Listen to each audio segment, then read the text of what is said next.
responsibilities for my company also included modeling, simulation, and analytics, helping, like I said, organizations transition from their current state to their future state. And a portion of my proceeds every year I devote to STEM outreach. So I'm very passionate about helping women, helping entrepreneurs, and helping people in the next generation succeed in STEM.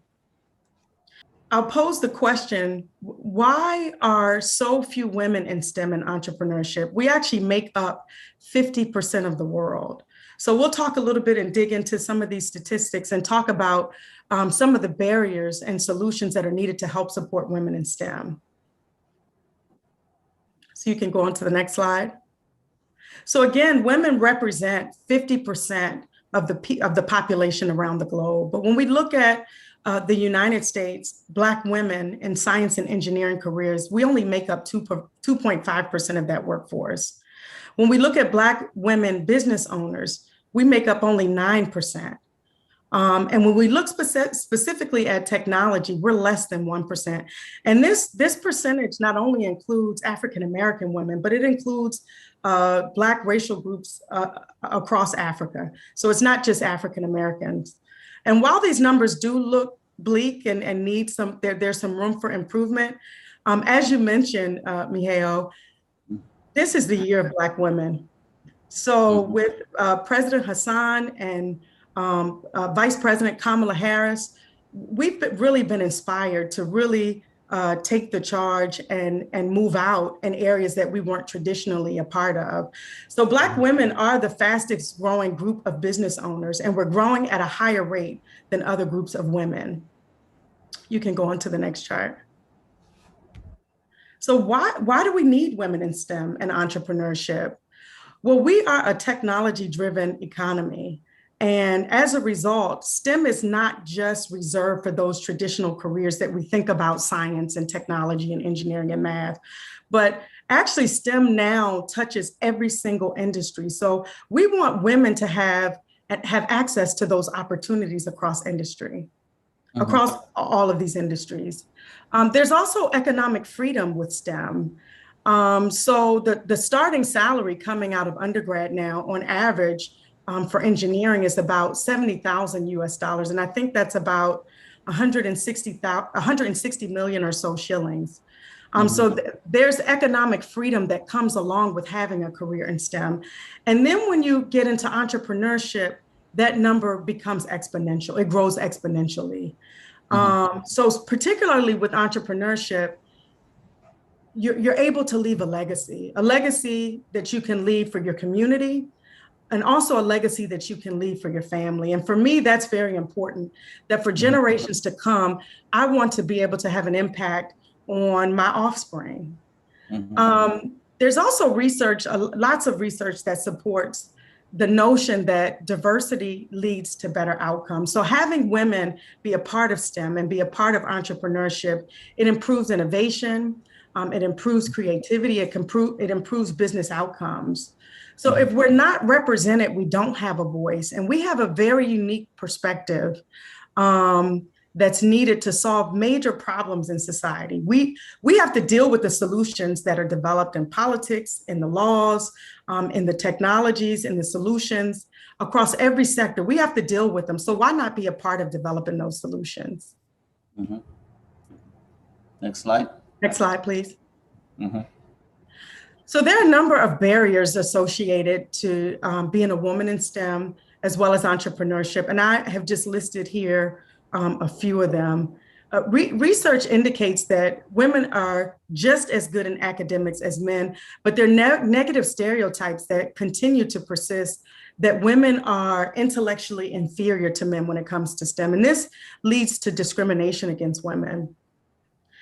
Secondly, women are primary caretakers of their families, and we have to work to balance those responsibilities between work and our families.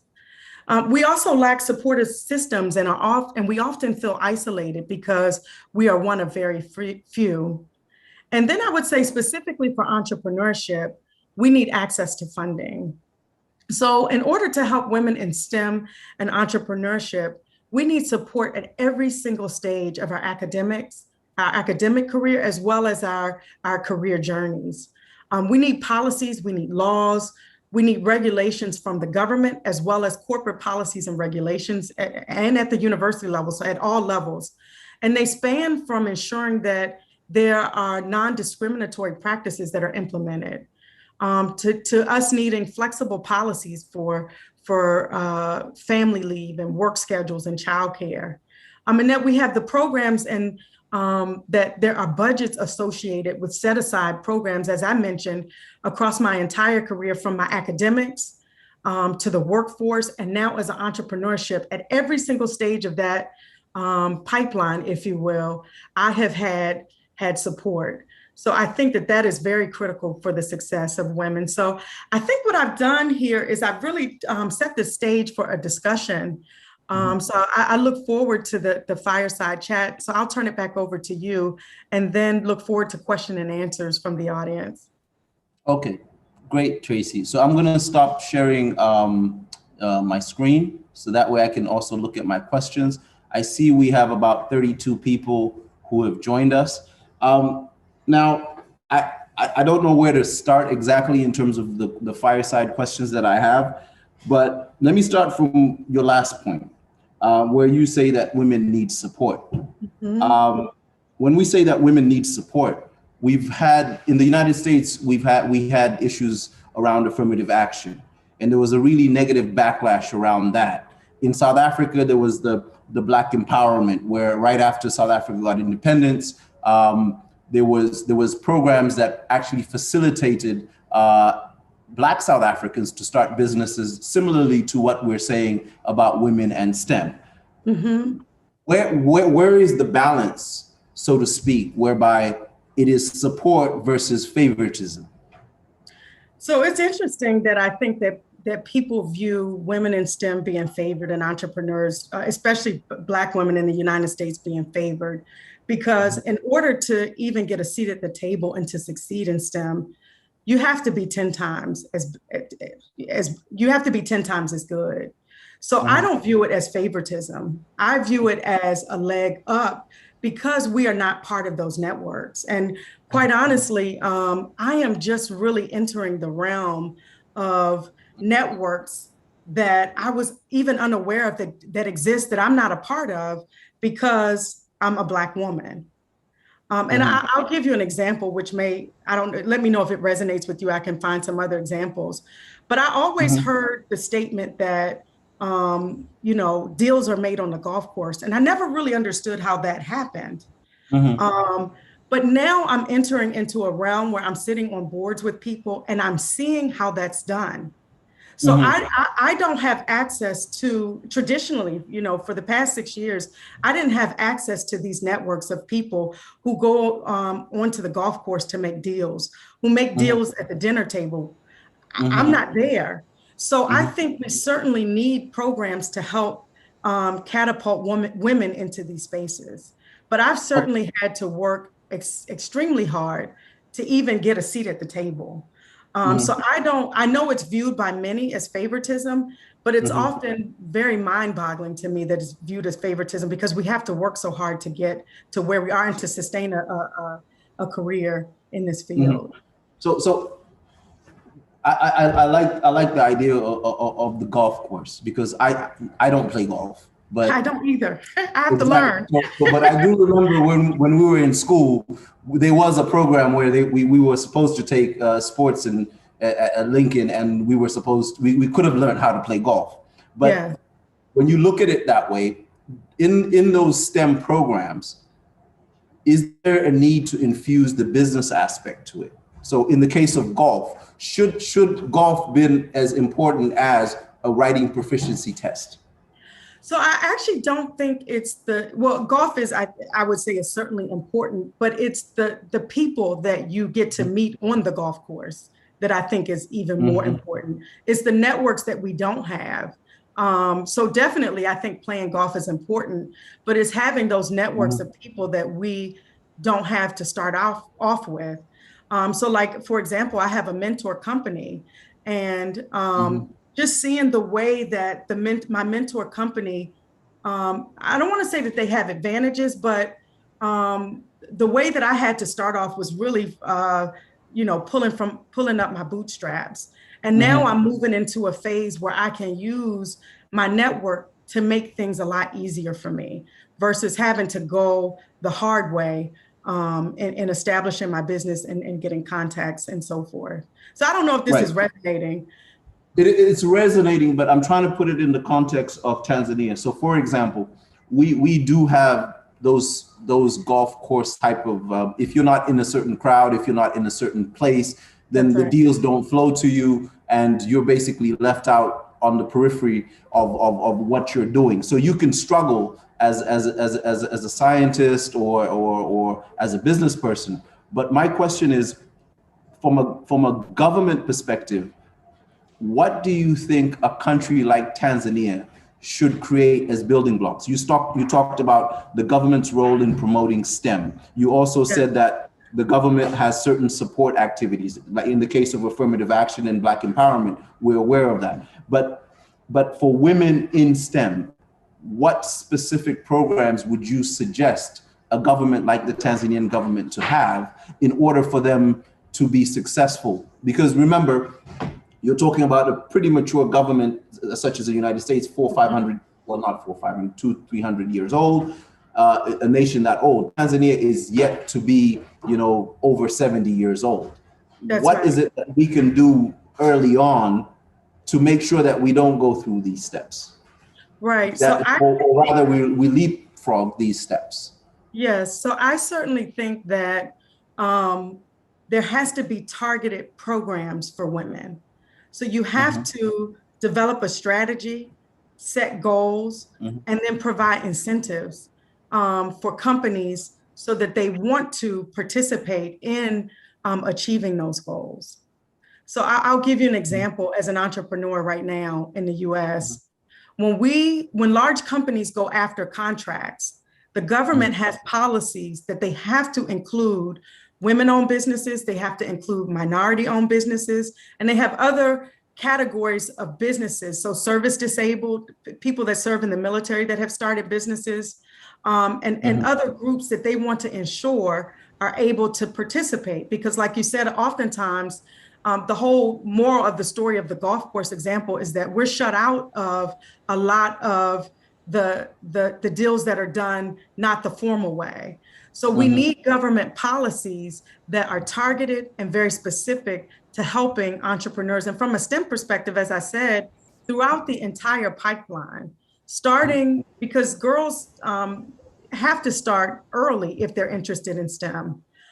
They have to start with their math and science courses. So there has to be targeted programs and targeted budgets to have women very early on, girls, get interested in STEM. And as they move along the pipeline into college, there have to be targeted programs that help support women through their process. So I gave the example in undergrad, and quite honestly, in undergrad and graduate school for women in STEM and minorities in STEM, there's a lot of money to go to school, to incentivize us to go to school in STEM. So I think having those policies are critical to helping women to participate in STEM across the pipeline. How hard was it for you to stay in STEM? I mean, I'm going to give you an example. In my career, I think I've been in Tanzania since 2000 and 2003.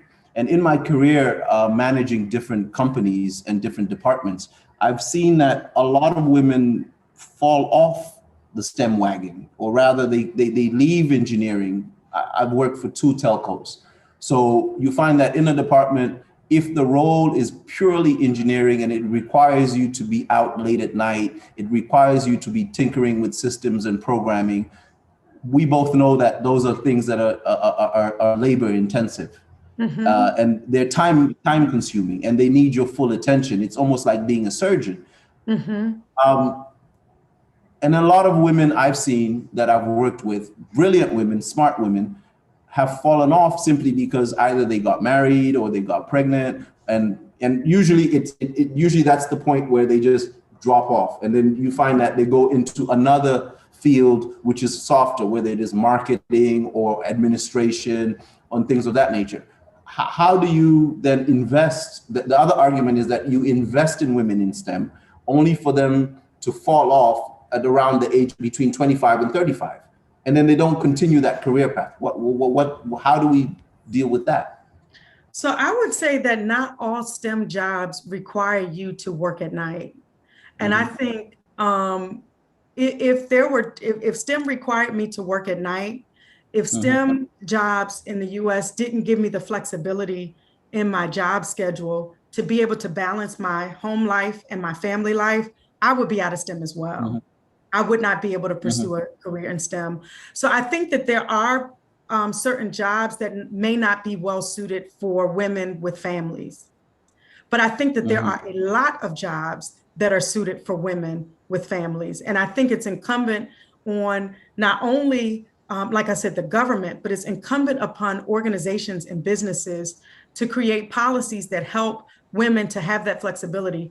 And I am so thankful. One of the things I can say I'm thankful to COVID for, because there's been a lot of tragedy and loss, and I don't want to minimize that. But one of the things that I'm very thankful for in COVID is that it gave us a different model, in the sense that we went to 100% work from home during COVID. Now, I worked in a male-dominated environment where most people came to work 5 days a week. And to get a work from home day was nearly impossible. I insisted from my first child that I at least get one. And every job that I went to, I had to fight for Friday work from home, because I worked in a culture where everybody went to, not everybody, but most people went to work every single day. What COVID showed us is that there's another model. You know, there's another model, and there's another model that we've been successful at for over the past year. So I think coming out of COVID, I know a lot of women have left the workforce because of COVID, you know, to take care of their families, to take care of their children, because doing both was a tremendous task. But I think coming out of COVID, I think we're going to be able to reimagine policies, because we were able to demonstrate a new model from working, having the ability to work from home. But I would say, secondly, too, in addition to support structures from the government and organizations, we also, as women in STEM and women in entrepreneurship, women in leadership, also need supportive husbands. So it also requires a more modern husband or a more modern partner to be able to have a successful career in STEM, and supportive family structures as well. That's interesting that you say that you should have a supportive husband and a supportive social structure, which leads me to a question that I was going to leave for last, but I'm gonna jump right into it. One of the issues is, for example, as a father, I have 2 daughters, okay, and I have a niece who's extremely smart. You know, she's already doing a whole bunch of stuff around STEM, and she's really good at it. But what do fathers need to do? What is it that was done with the male figures in your life that helped you get that confidence to say, you know what, you can do physics, you can do mathematics, you can do computer science, you can hold a wrench, hold a screwdriver? Because usually they are I wouldn't say biases or prejudice, but rather they're gender roles that are, you know, a woman should be in the kitchen, you should know how to bake a cake. I bake, I love to cook, but then I cook more like a chemist than I do more of a chef, you know, it's all arranged. But what I'm trying to say is that, what do fathers need to do to promote that aspect, or rather male figures need to do to promote that aspect of a child, so that they can stay within the STEM, they can be comfortable in it? And what in your personal experience, while you're digging into that, what did you face as a young female scientist? What are some of the negatives? Yes. So I would say, if I'm going to be perfectly honest, I actually grew up in a very traditional family. And I was an anomaly in the sense that I came from, you know, I was the first engineer. And my great grandmother lived across the street from my grandmother, which we stayed during the summer times. And it was a very traditional family where my great grandmother really was a traditional woman. And she, she would always say, John Ferguson said. She never said what she thought, but she said what her husband said. And I think I was an anomaly. When I saw that as a kid, I didn't understand, because I was a girl, that I always had big hopes and dreams as a little child. And I never understood why, because I was a girl, that I couldn't have these dreams. And that because I think I was a leader very early on, but in the States, they called me bossy or bossified, that I was always telling people what to do. So I was looked at negatively as a child, and from some, not from all. But I think what I had was I had a mother, I had a grandmother, and my great grandparents. They all supported me, but they really allowed me the space to be exactly who I was, especially my mother and my stepfather, who was actually my father. They allowed me to be exactly who I was. Like I said, I didn't follow the traditional role of a girl growing up. And, I think it's very important that my mother allowed me to be myself and to be who I really am. For me, my husband and I both encourage our daughters and son to be exactly who they are. We try to cultivate that specialness within each of them. So I think that was the key for me. But I actually grew up in a time where I went against the grain a lot. And I think that probably is a benefit to me, today, being in entrepreneurship. So my other question along the same lines might be a little bit controversial or rather confusing.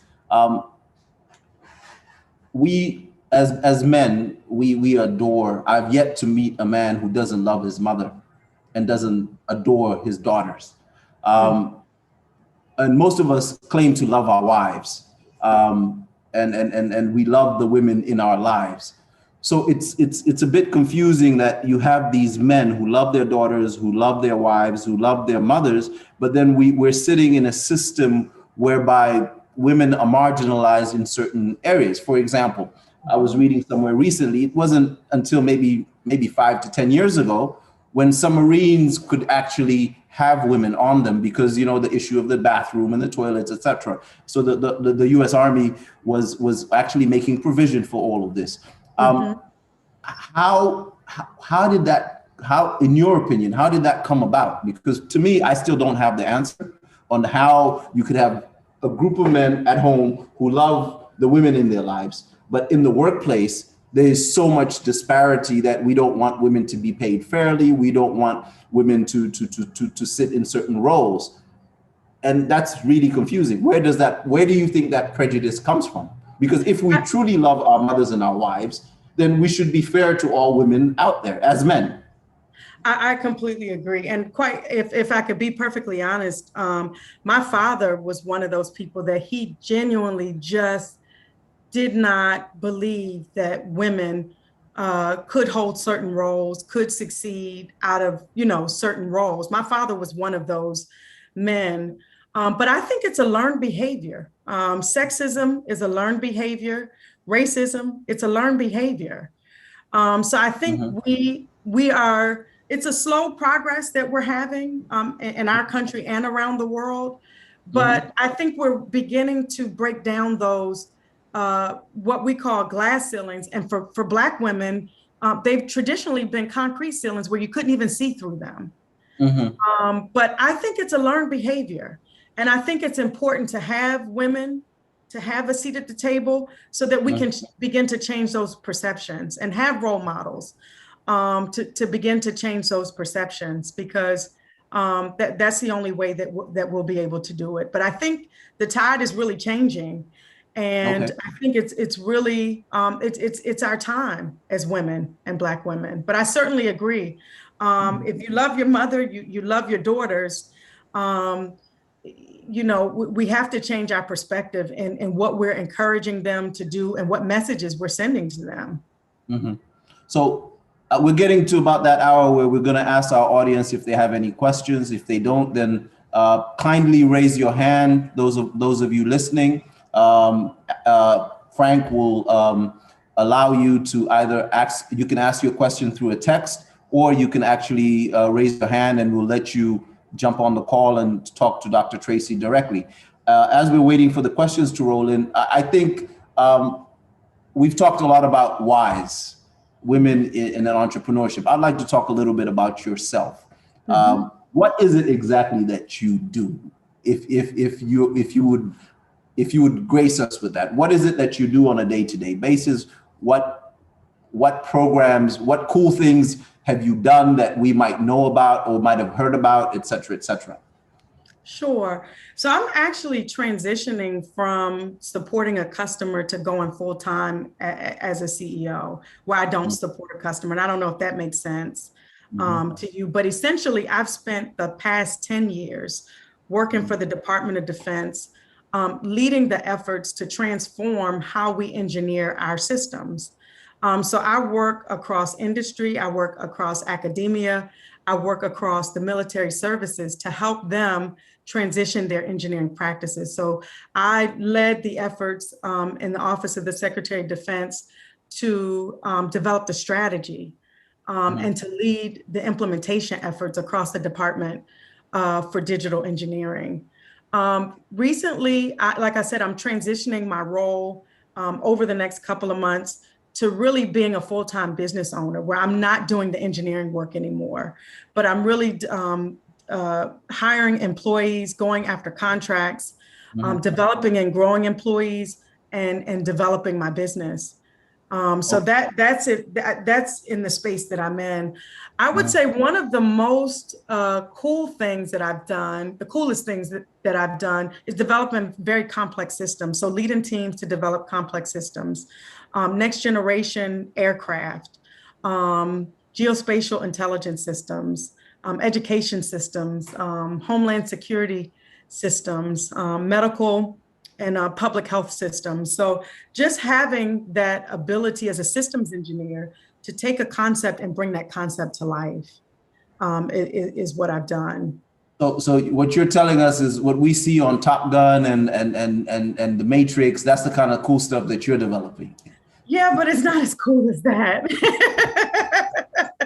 So I'm trying to use our imagination. We got a lady called Nema Kambi. I think we'll let her ask her question.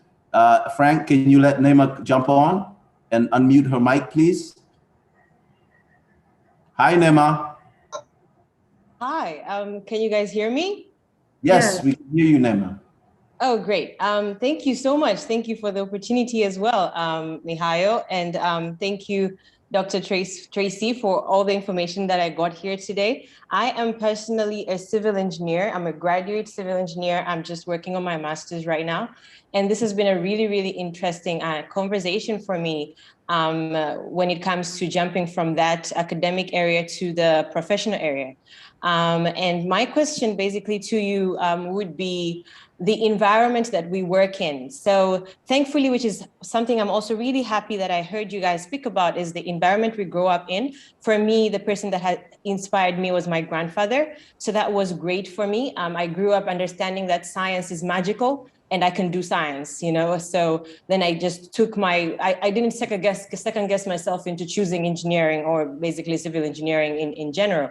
Very specifically now, I work under the material sector and research and things like that. But my question is really the environment, you know, other than the fact that you go out of Tanzania, and very specifically I'm Tanzanian, but I have studied in Cape Town. So other than the fact that you study outside of Tanzania, where you get this environment that can really support you, you know, you're part of the 20 to 30% of, you know, women in general in the whole job area or in the whole job sector, and you still don't feel like you are in the wrong space, you know, and then you decide to come back home now, and by home I mean Tanzania, and do the similar thing, and it's a tad now difficult to sort of fit in, because the environment really also looks at you like, can you do this? Is this, because I'm always trying to fight the stereotype, I think, is it, I'm not so sure if it's to put it that way, but I'm always trying to fight the whole,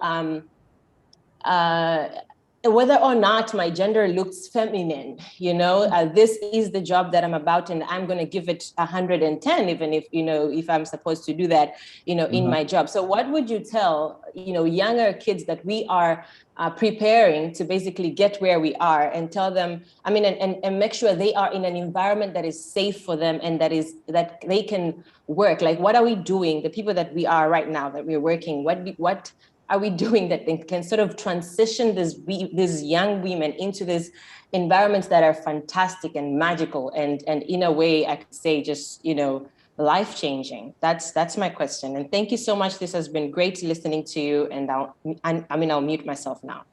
Yeah, well, thank you so much for your question. I have to be honest that it hasn't been a bed of roses for me the entire time that I've had, that I've been in this career.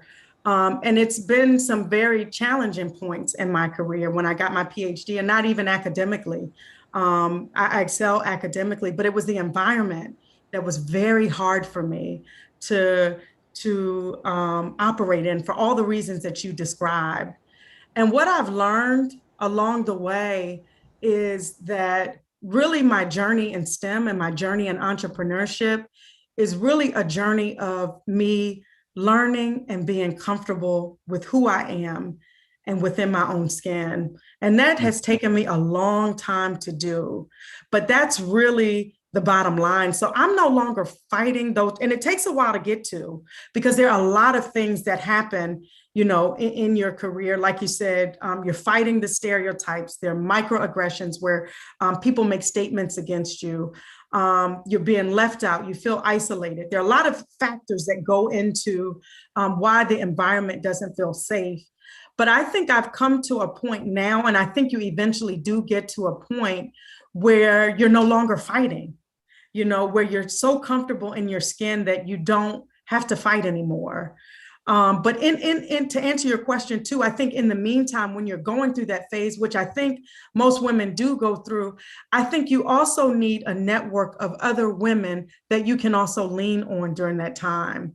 And I think at every stage in my academic career throughout entrepreneurship, I have people that I can pick up the phone and immediately contact to get on the phone and to hash things out, to help me work through those challenging times. So I think having mentors, having role models are critical for young women, especially early on in their careers.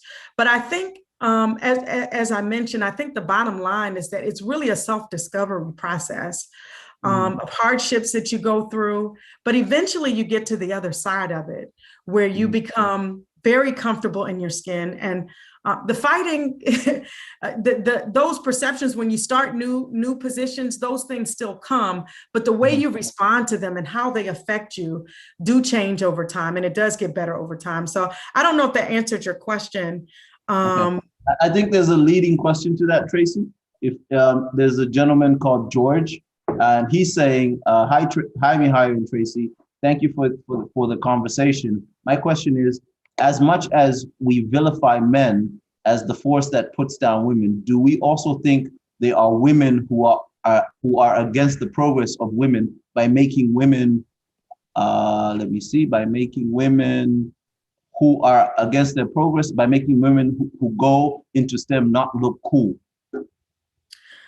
So I think that's fair. I think we can't vilify just men. And I hope that it doesn't come across that I'm vilifying men, because men are, quite honestly, most of my colleagues, men are my mentors, men are my friends, quite honestly. So I hope I don't come across vilifying men. And there are certainly both women and men that fit into that category.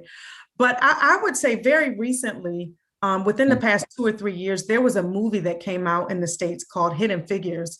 And it was the first time that Black women were represented on screen, or represented nationally and internationally, as smart, as women in STEM. But what I also loved about that movie is it showed us how we collaborate with each other, how we work together, how we support each other. So I think that there are some stereotypes associated with women working with other women. But I found mostly in my career that women, we have to band together and we have to stick together in order for us to succeed. Okay, great. So I just realized there's two question boxes. There's one that says Q&A and the other one that says chat, and I was just looking at chat. In the Q&A, we have, oh, okay, this is my little sister, Mwananchi, sorry. You're always gonna be little as grown as you are with kids and everything. Yeah. Her first, so I'm gonna go down one by one. Can you see the Q&A on your side? I don't have it up, but I can bring it up. Okay, so she's asking, programs have been a key part in your career. Do you have any questions, any suggestions for those who do not have access to such? That's question number one. Question number two, what specific legacy do you want to leave with what you have done and from a technology woman and entrepreneur? Number three is, I'm listening to this with my 6-year-old daughter. She's asking, and that's the little one with the STEM that I was bragging about. Yeah. Why is technology so important, and why should women be a key part of it? Very good. So I would say to your first question, you're right that I've had support at every stage. But what's very interesting is that now with the internet, we have access to so many resources that we didn't have access to prior to the internet. So I'll give you an example. My daughter is interested in law, and she's only 13 years old, and she's taking a free class, an introduction to law class at an Ivy League school in the United States. And that's all because we have so much access now. So I would recommend to those people that don't have access to these programs, use the internet as a resource to gain those skills that you need, and to also use it as a mechanism to network with folks. So if there's a skill that you want to attain, or if there's a person that you want to reach out and talk to, use the internet as a resource to do that. In terms of what specific legacy I would like to leave, I honestly plan to be in business for probably another 10 years or so. And then my goal is to develop ecosystems for Black businesses. So I'm very much interested in all of the hurdles that I had to go through in developing and standing up and running a business. I want to be a hub or a center for Black businesses to help them to get started and to be successful throughout their journey. So I plan to be successful over the next 10 years. And then eventually the legacy that I'd like to leave is really extending the hand to those behind me and really helping those folks behind me to be successful, given all that I've learned in just this short period of time of me being an entrepreneur. And I love that you are listening with your 6-year-old daughter. It's very interesting that I have an 8-year-old son as well, that they don't really understand the importance of technology because it's all around them. And they know how to use technology very well, probably better than me. My son can configure anything very quickly. So I think technology is so important because it touches every single aspect of our lives. We can't do anything nowadays without technology. And it's unbelievable to my son that we didn't have the internet when I was a kid, that we didn't have cell phones when I was a kid. So technology is so important because it really changes and makes our lives better. And we want women to be a key part of making decisions about new things that we're creating because we have to use them. And oftentimes if men are creating them, not all the time do they consider things that we would consider. So it's so important for us as young girls and so important for us as women to be a part of that process. That's great. Tracy, I'm gonna do a ladies first, and there's a question from Victoria Chale. Assuming most women in STEM study and work in male-dominated fields, are they more comfortable working with male colleagues as compared to their fellow women from non-STEM fields? Which traits are similar and which are different? So it's interesting. I have spent most of my career working with mostly men, but I certainly appreciate the opportunity to work in diverse environments.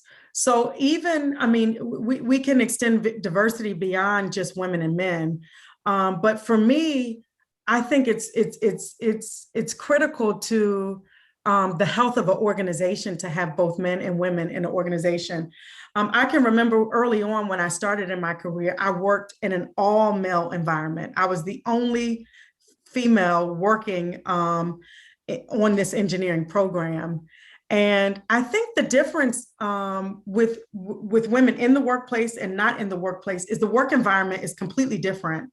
And I essentially had to teach the men how to work with me as a woman. So we did something really fun because it had gotten to a point where they did things that were extremely inappropriate all the time, and it became actually a teaching moment in that I opened up the conversation and allowed them to be inappropriate so that they can learn what was appropriate and what was not appropriate. So we actually had a jar where they put money in, $1 in every time they said something inappropriate. And we would collect so much money every week that we had enough money to cater lunches for us.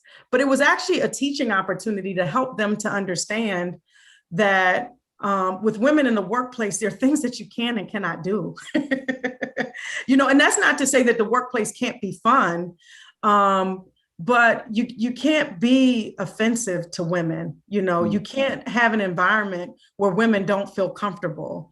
So I think it's critical for women to be in the workplace because I think it really just changes the dynamic. I mean, it's kind of like being in a locker room,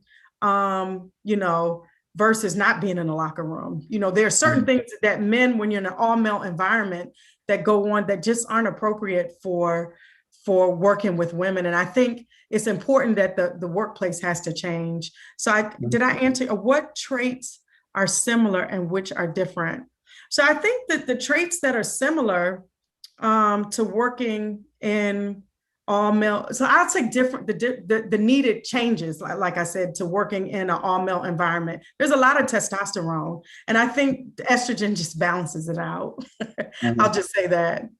Okay. Yeah. So we've got a few questions. We've got one from Joe, and I hope you're good on time. I'm okay on time, and I think sure. our webinar is on time. I see people are still engaged, so maybe we'll go on for another 10 minutes. And I see another question from Francis. So I'm going to go back to Joe is asking, do you happen to assist Tanzanian women? I think this is in reference to the outreach program that you said that you put money aside for. And if so, what kind of support do you, whether it's Tanzanian or non-Tanzanian, what kind of support do you offer? So interestingly enough, we have another classmate from Tanzania. And and I wish I knew the name of the school, but she's on the board for a school in Tanzania.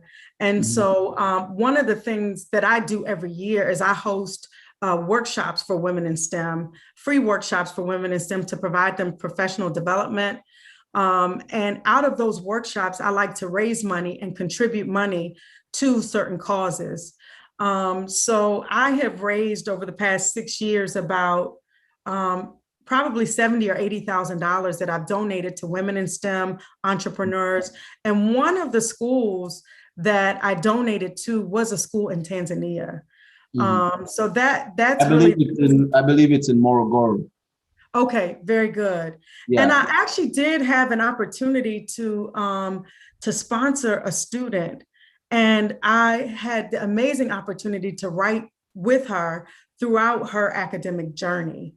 While she was in school. So that's very limited in terms of the work that I've done with Tanzania, but that is something that I have done with Tanzania. And I quite honestly will tell you that from that experience, I have wanted to come to Tanzania and would be very much interested in doing more work to help and support women in Tanzania. I think with this dialogue, one of the reasons I reached out to you because of what you do and what you like to do.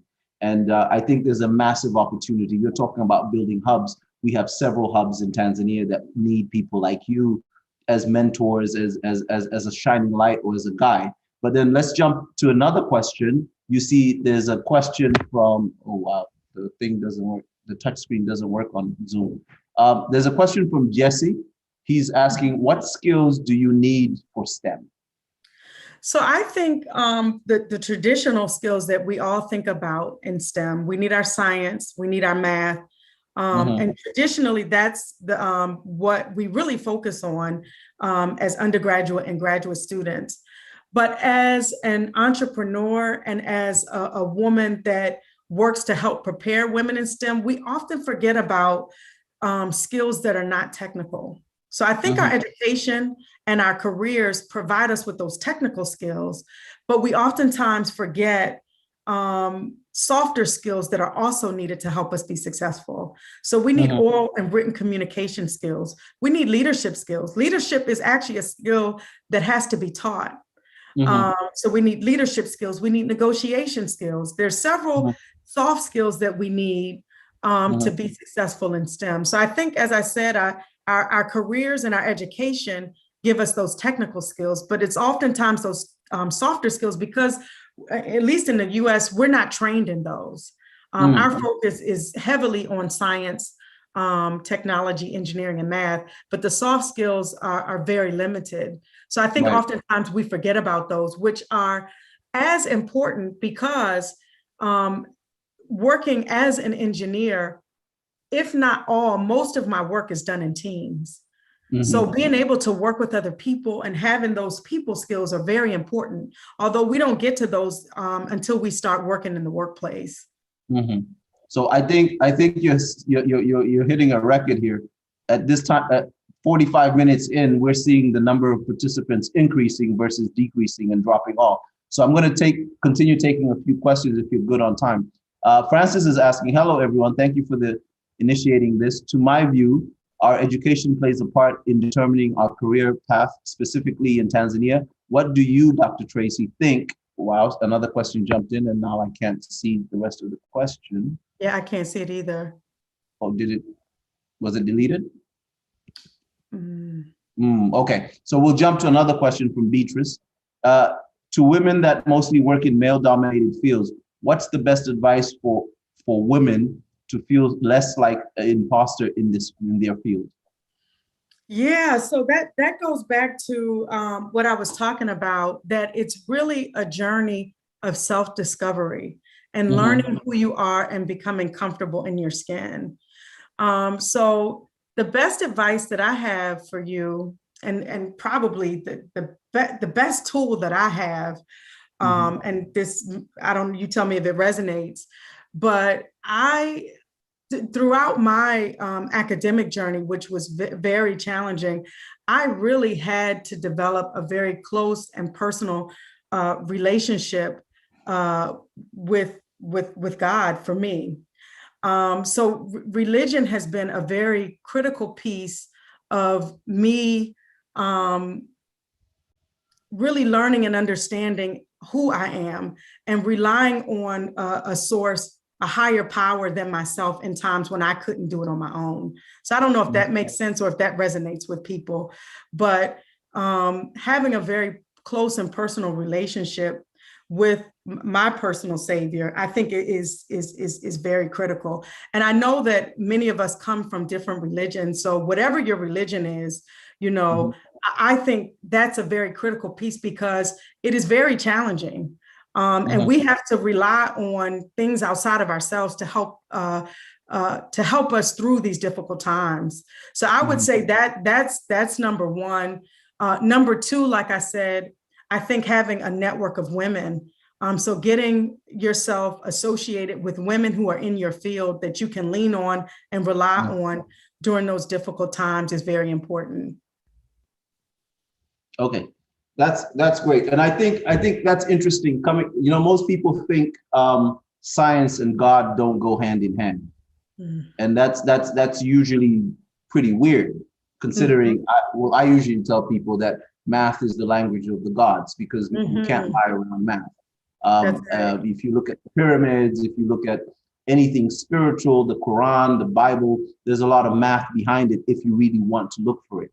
So, and a lot of times people get it mixed up that, you know, these two things are separate. The divineness of the inspiration that most creative people come up with. I mean, I do a lot of product development, and, you know, a lot of people go around talking about, you know, you need to smoke something, you need to drink something to be inspired. But being in that quiet space and you being in tune with the universe or in tune with God, however you want to put it, is what brings that inspiration together. Absolutely. Which leads to my question, which I think my mother asked this question about 30 years ago on a TV station in Tanzania called ITV. Going back to legacy, I come from a computer-based family. So I was introduced to computers very early on, and that's where I am, and I'm very grateful for that. But one of the things that my mother said was that, what if she asked the audience, and she was, at that time, she had a computer training center, and she asked the audience, what if a computer was designed by a woman or was built by a woman? So my question to you is that, when we look at the internet, we look at machine learning, we look at artificial intelligence, with the 2%, the 9%, the sub 10% participation of women, let alone minorities, let's just focus on women. Would if we had a 50% contribution in artificial intelligence by women, how different would AI be? Would it have emotions? Would we be beyond quantum computing, whereby we would, I don't know, maybe some sort of DNA computing with emotions that had feelings, and computers that could sense emotions and things of that nature? Yeah, I certainly think that women bring a different perspective. We bring our experiences, we bring our whole selves to solving problems. And that perspective is different than men. So I think certainly having women, we know now with Siri can recognize a man's voice much better than a woman's voice, because the algorithms were trained with a male's voice. So we know that incorporating women in STEM, it produces different outcomes. It produces different kinds of products. It produces different kinds of thoughts. And that diversity of thought, that diversity of innovation is what's needed. So I can't say how it would be changed, but I know that it would. I think by bringing in women, you're bringing in different perspectives. So you have different ideas. Your solution space is broadened, because you're injecting into your solution space ideas that aren't typically considered. Right. Okay, so we have but 2 minutes. Any parting words? I see a question from Nema.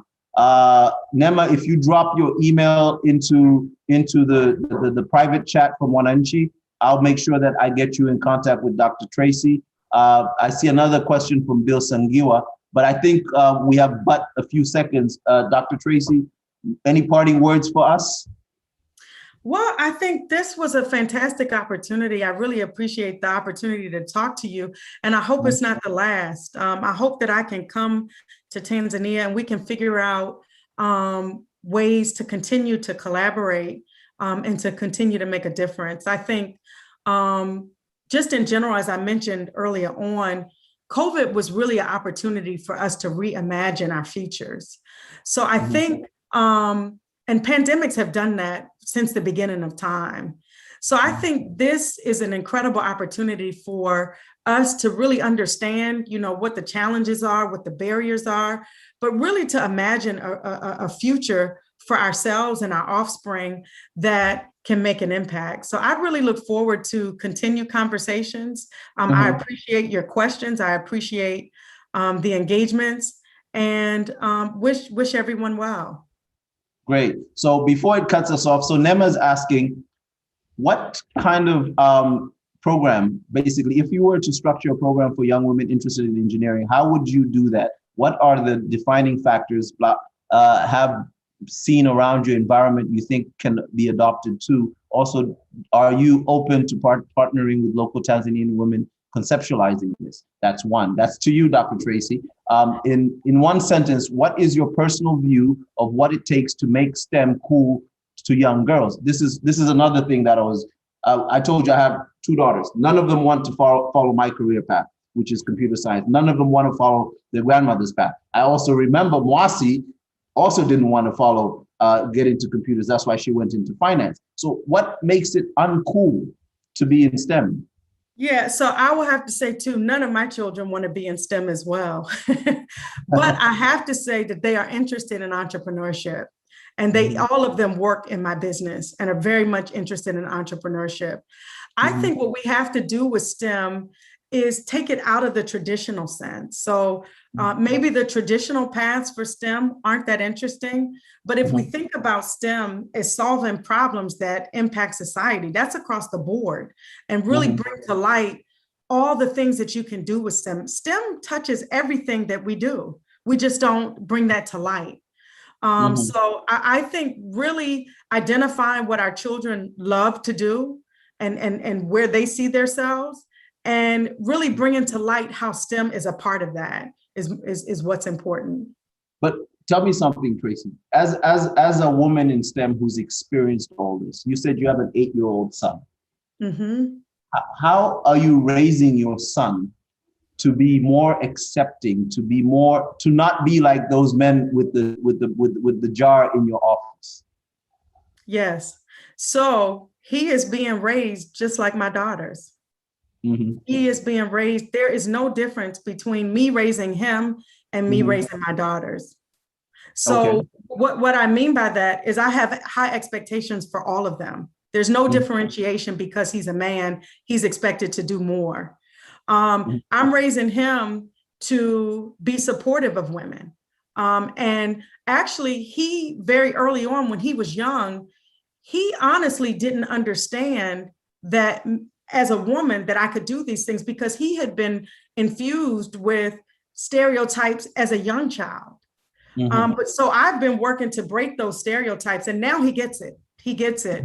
But I'll also say too, that and this may be controversial, but he also has to do the things that his sisters do. I mean, he has to cook, he has to clean up behind himself. He has to get up in the morning and make his bed. He has to get up. I mean, he's 8 years old, but he has to get up and be responsible for himself and his room. So I'm raising him the same way that I raise my daughters. I have high expectations for them, both from an academic perspective. They all have to do well. There are no bad grades in my house.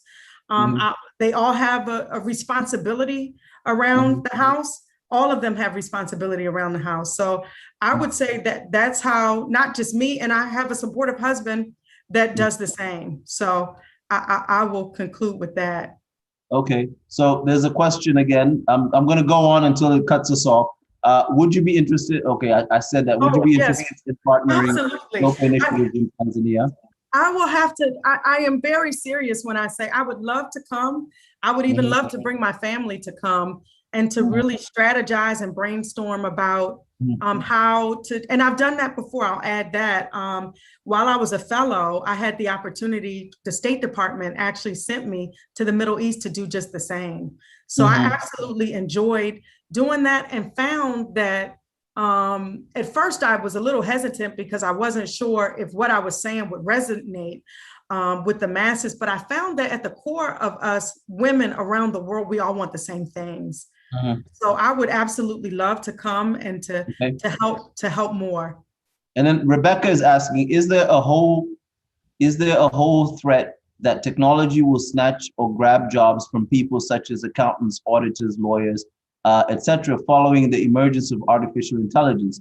How then should a parent direct a child who shows interest in those fields that are non-STEM, that are prone to this attack? Or rather, how are you prepared in guiding your child on this? Example, the one who wants to be a lawyer. Yeah, so there's a huge effort in the US around ethics. as it relates to artificial intelligence.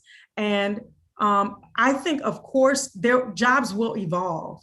And there will be some jobs that do go away, quite honestly. But as I mentioned, technology is touching every facet of every industry. So accountants have to change and actually are changing the way that they perform their accounting responsibilities. So technology is very much a part of that field as well. So I think the jobs will evolve with technology. And of course, some will go away because we will be able to automate very mundane tasks that are typically performed with technology. But those fields and disciplines are still very much needed, and they'll be augmented by technology. So I'm jumping into the other area where I see there's some more questions are coming in. It says, lots of insight. We need your expertise now and any other time. I believe you can expand your outreach in Tanzania, and we need to see them believe in what they say, what they see. So what basically I think I'm with Joe on this, that this is a wonderful opportunity for you to come into Tanzania, where Tanzania is transitioning.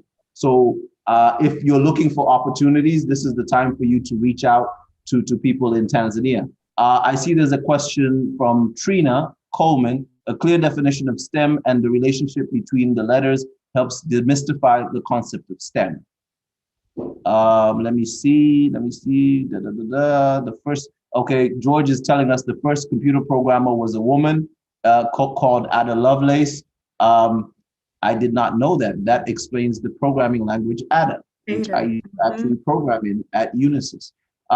So on my side, I think I would like to really thank you for joining us at Habari Hub and Mwananchi Communication, but also thank you for being open with us on your experience and what it is that you do. But I think there was a question from Lee, who's, I think it's only fair. When was the first time you became actively involved in STEM, and do you recall a specific project or initiative? Oh, that's very interesting. Y'all are taking me really way back. So I started. Don't show your age, because then they'll know my age. Okay, I was going to tell it. You know, I'm an open book. I was going to tell it. But I started in STEM in 5th grade. So my mom put me in a STEM program. And at the time, we don't have these anymore, but we had magnet schools that were devoted to STEM. So I went to elementary, middle, and high school that had focused programs for STEM. And 5th grade, actually, starting in 5th grade, I think, we did science fair projects every year. So my first, I want to say, my first science fair project, I honestly can't even remember the first science fair project, but I absolutely loved it and was very competitive, like a sport in science fair. But that was my introduction to science, and the first project that I worked on in science. Then when I went to college, I had the incredible opportunity to work at NASA. And that was phenomenal, to have the opportunity to work at NASA and to be in another special program at NASA. It was called NASA Academy, where we got to visit all of the, not all of them, but many of the NASA sites here in the US, as well as meet with presidents and meet with presidents of corporations, and to work on some phenomenal projects at NASA. So that was my, I would say my college experience. That was my highlight. And then again, I think the highlight of my career, it was at a very high level, but the highlight has been working to transform organizations to the digital age has been the highlight of my career. So when you say transform, because we're doing that right now, and that's what Habari Hub is all about. Mwananchi Communication was traditionally a print company, and we're going digital. And this is one of the initiatives whereby we're talking to a new audience online, and we're building up that audience. What do you think? I see some names in the audience that are actually are in the field. Bill, Martin, Warioba, etc., who are in the field of transformation. We're transforming. We've got things like mobile money. We've got things like just various things in the digital space. What are the challenges in terms of going from legacy systems to digital systems? Is it more a people problem, or is it more a systems problem? The technical, quite honestly, we can figure out. It's the culture and a people problem that are quite honestly the hardest part, the hardest nut to crack, if you will. So that's why I mentioned very early on the softer skills that we don't get trained on are most important, because I can remember too, when I was an actual engineer full time in engineering systems, we also had a team of what we call change management professionals. So there's a whole social science devoted to how you transform organizations. We would bring in a change management team to help our people transition, not just from a technical perspective, but help in their ideas of combating their resistance to change, because there's a natural resistance to change. So when you say combating resistance, what does that mean? For those, I mean, I know what it means, but I need you to expound on that, because we've got people in risk, we've got people in HR, we've got people in the legal field that, you know, when we walk into these organizations, automatically we become the enemy, because we're viewed as if we're going to take people's jobs. We want to ostracize people. So what are some of those things that you've experienced in terms of combating, and how detrimental are they to the project? Oh, they're extremely detrimental. If you don't have the buy-in of the people that you're wanting to change, it makes the change process incredibly hard. So as I said, we would bring in change management professionals to help with that process. And you know, quite honestly, we don't think about this as engineers, but marketing is a key aspect of any transformation initiative.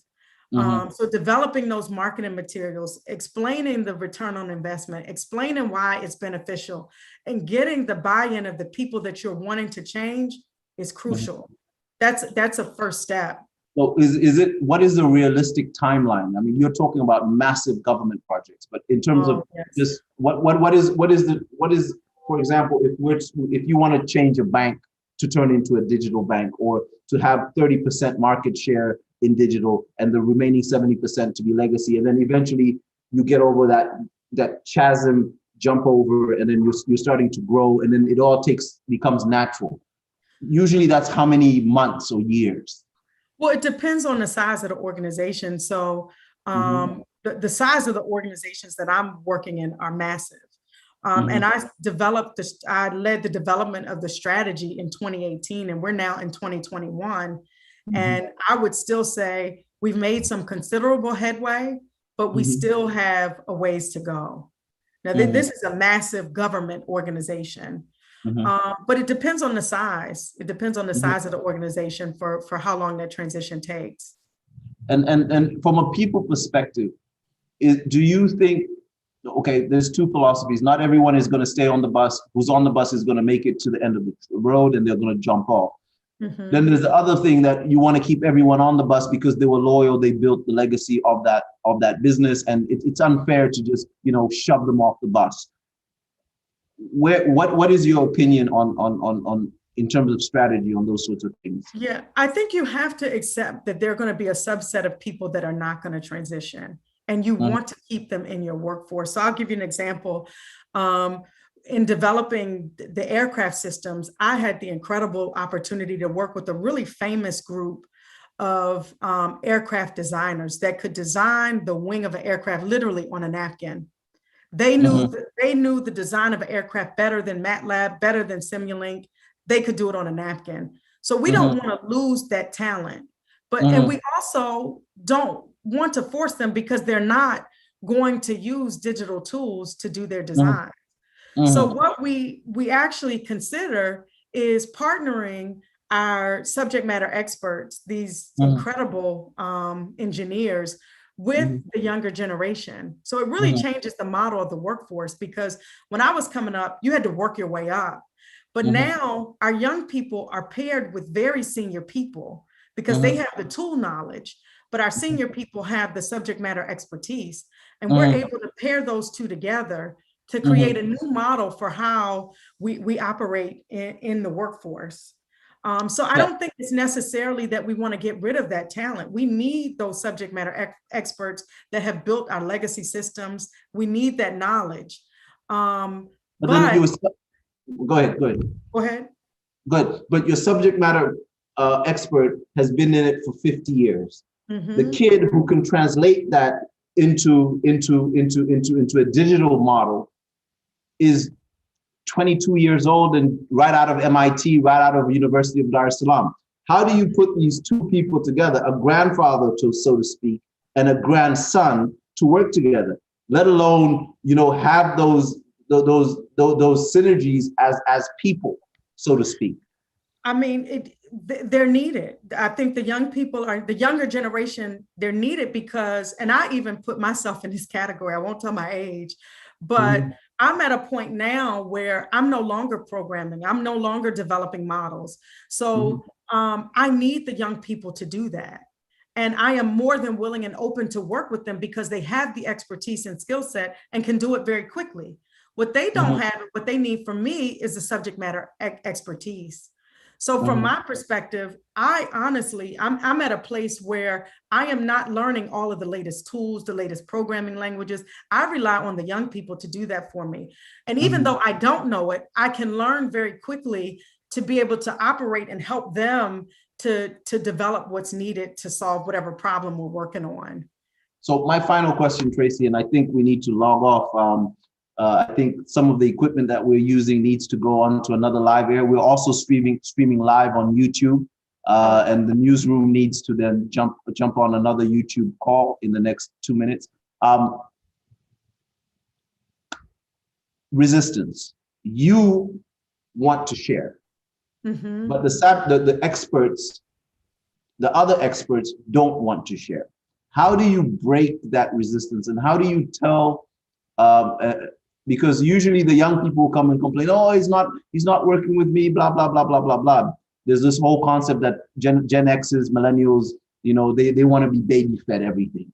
Okay, that's one concept. Then there's also construct that these old heads, they don't want to listen to anyone because they're know-it-alls. How do you deal with the person who is not naturally a nurturer, who naturally doesn't share, who naturally has built a fence around them, and they are comfortable in their position and they're just ready for retirement and they don't want to pass on that baton? Well, certainly. And I think it takes people skills to do that. So I definitely have had my share of working with very difficult personalities. And those are people skills that you need to help navigate and negotiate those situations. But I think even more important than that, it takes leadership. It takes leadership in an organization to create a culture of sharing, to create a non-punitive culture and to incentivize people to share. So I think leadership is the key piece that is needed within organizations to help facilitate that. But on a one-on-one level, it takes people skills to negotiate those kinds of environments. So you would say that it is important for future scientists or current scientists to actually build on their leadership skills, but their interpersonal skills. You cannot merely depend on being a brilliant programmer. Yes. You need to actually also be able to communicate. You need to be able to write emails. Yes. I've met people who brilliant programmers, but they can't write a decent email to save their lives. It's I want, give me this, give me that. But I also believe from this conversation on your part, in terms of women in STEM, maybe we need to have a larger conversation, maybe bring in some HR experts into this and say, how do we build, like Nema is suggesting, how do we build these systems? How do we build, Bill is also saying the same thing. He's saying, how do we get young women and girls interested in the subject? Victoria Charlie is also alluding to the same thing, that how do we create that conducive environment? And one of the things that I believe in is building this ebony bridge between the expertise that is in the United States, in the United Kingdom, and you bringing that expertise down into Africa, whether it is Tanzania, Kenya, wherever it is, to make sure that we are adopting to these systems. The villages are disappearing. The traditions are disappearing. We're getting more and more westernized by the day. You know, my children know more about New York than they do know about Ifakara. You know, they know every single movie that came out, Fatherhood, etc., on Netflix. Oh, wow. And they don't know what's going on in their own backyard, you know, two miles down.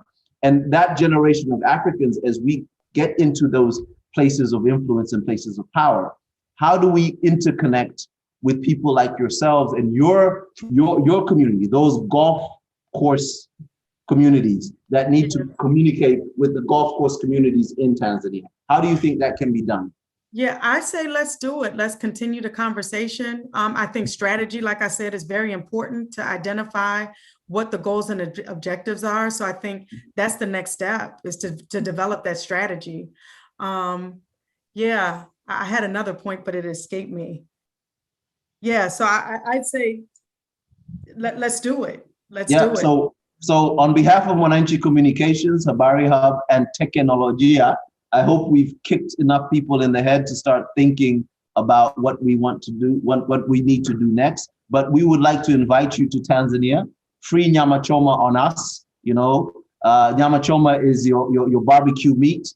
And yeah, so you better get, as we would say, you better get down here and get busy and see how we can collaborate and do amazing stuff together.